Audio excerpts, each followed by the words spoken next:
반갑습니다. 2월 25일 수요일 큐티 스케치 시간입니다. 오늘 본문은 마태복음 17장 14절부터 27절까지의 말씀입니다. 오늘 본문은 이렇게 시작합니다. 그들이 무리에게 이르매 한 사람이 예수께 와서 꿇어 엎드려 이르되 주여 내 아들을 불쌍히 여기소서. 그가 간질로 심히 고생하여 자주 불에도 넘어지며 물에도 넘어지는지라. 오늘 본문은 귀신 들린 아이, 그래서 간질로 고생하는 아이, 그 아이를 치유하는 사건, 그리고 한 번 더 십자가의 길을 설명하시는, 말씀하시는 본문, 그리고 성전세를 물고기 입에서 꺼내서 내주시는 또 이야기, 세 가지 이야기가 본문에 소개됩니다. 먼저 마가복음이나 누가복음에 나오는 이 귀신 들린 자, 그래서 자주 넘어지는 자, 고통당하는 자를 제자들이 못 고칩니다. 제자들은 이미 주님의 권능을 받고 고치는 것들을 경험했던 사람들인데 유독 이 귀신 들린 자는 고치지 못했습니다. 변화산에 올라가 있는 동안 다른 제자들을 찾아왔으나 고치지 못했어요. 그래서 이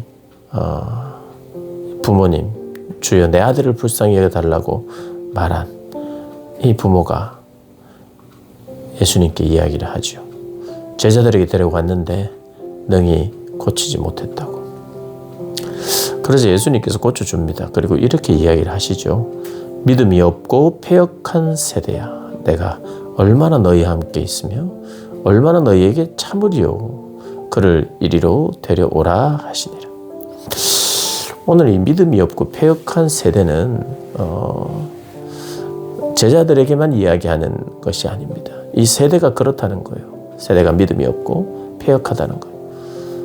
참된 믿음, 아버지를 전적으로 신뢰하는 그 믿음이 유지되어 있는 상태, 이런 것이 없는 그 믿음 없음을 예수님은 안타까이 여기셨습니다. 제자들이 또 특별히 그런 신뢰하는 믿음을 계속해서 지속적으로 가지지 못했던 것 같아요. 그리고 패역한 세대라고 말하는데 이 패역은 삐뚤어져 있다, 왜곡되어 있다 이런 뜻입니다. 악한 세대, 패역한 세대라고 할 때 우리가 먼저 생각해야 될 것은 진리를 거부하는, 또 진리를 믿노라 하지만 제대로 믿지 못하는 그런 것을 삐뚤어져 있고 패역했다라고 우리가 생각할 수 있어야 돼. 패역한 것은 굉장히 악한 일을 한, 누가 봐도 나쁜 짓을 한 사람만 의미하는 게 아닙니다. 그런 사람은 오히려 소수예요.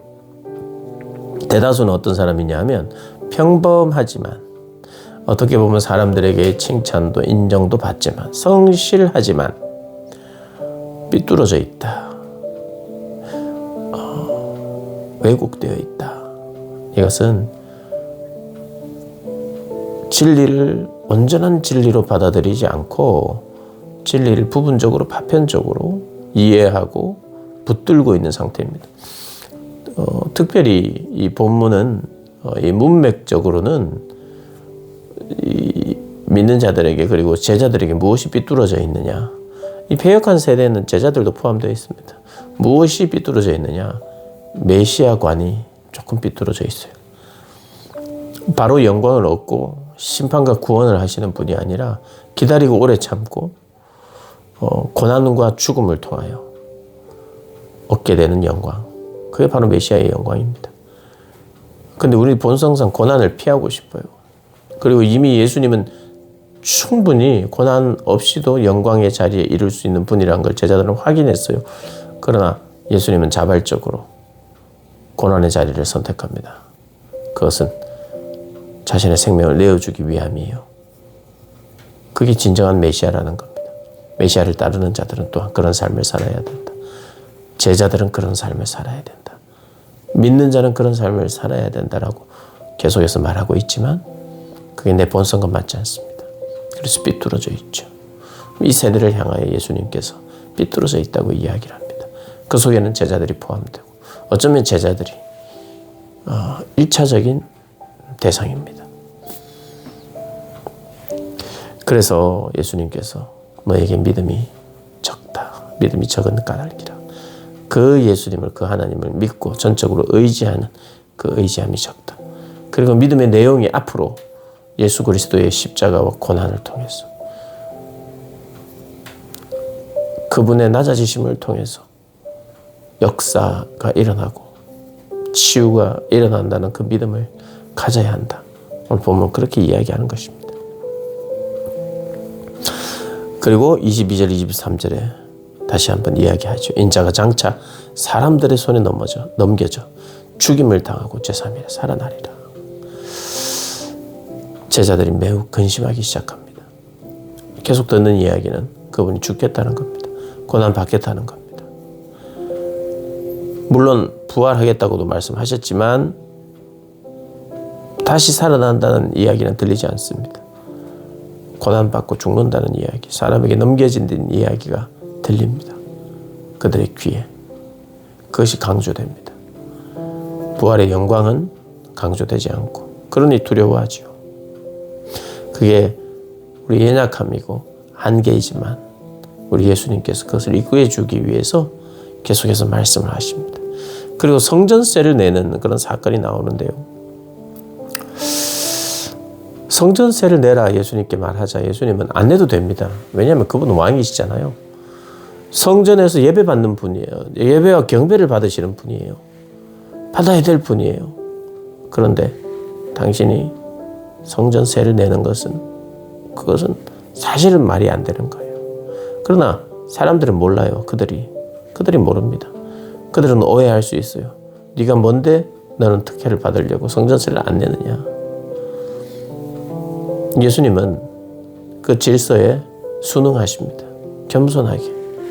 그리고 마치 이렇게 말씀하시는 듯합니다. 내가 너희의 질서 속으로 들어왔다. 몸의 한계도 내가 지금 받고 있고 너희들이 질서 속으로 들어와서 순응하는 것도 내가 하고 있다. 이것은 내 자발적으로 하는 것이다. 왜냐하면 나를 내어주기 위한 것이기 때문에. 그래서 내가 성전세를 내주겠다. 너희들 실족지 않게 하기 위하여. 그래서 내십니다. 근데 내는 방식이 참 재미있습니다.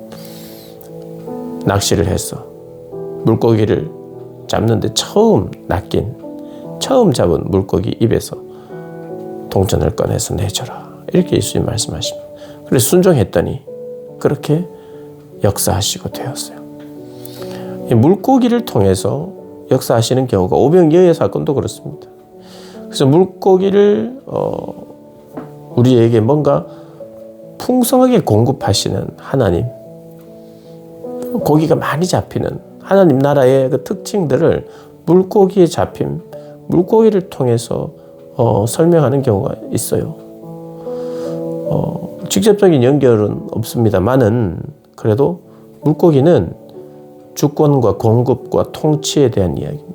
공급하시는 하나님의 주권과 공급을 의미하는 그런데 사용되었던 것이 바로 물고기였죠. 오늘도 그 물고기를 통해서 하나님이 공급하고 계신다는 것. 언제나 물고기를 통해서 공급한다는 의미가 아니에요. 근데 굳이 물고기를 통해서 지금 공급하시는 것은 우리 통치자이신 온 천하와 만물과 자연을 움직이시는 그분이라는 것을 오히려 가르쳐주는 그런 사건으로 바꿔버리죠. 제자들에게 예수님은 내가 고난의 길을 내가 선택하는 것이다. 그리고 그렇게 가야 한다. 제자의 길은 그렇다. 우리에겐 특권이 있다. 그러나 그 특권을 쓰려고 온 것이 아니다. 이렇게 이야기한 뒤에 마치 그러나 모든 것을 공급하는 통치자요 공급자가 나인 것을 알게 하겠다. 제자들에게 그걸 보여준 겁니다. 그들에게 믿음이 견고해지기를 위해서 역사하시는 거죠. 우리에게도 동일하게 찾아오십니다. 내가 그랬던 것처럼 내가 자발적으로 낮아지고 나를 내어주는 삶의 방식을 선택했던 것처럼 없어서가 아니라 안 해도 되지만 나의 권리를 내려놓는다. 그러나 그럼에도 언제나 하나님은 충분하게 공급하시는 분이라는 걸 우리에게 말씀하고 있습니다. 그 진리를 붙들고 감사하고 그렇게 믿고 살아가는 저와 여러분 되시기를 주님의 이름으로 축복합니다.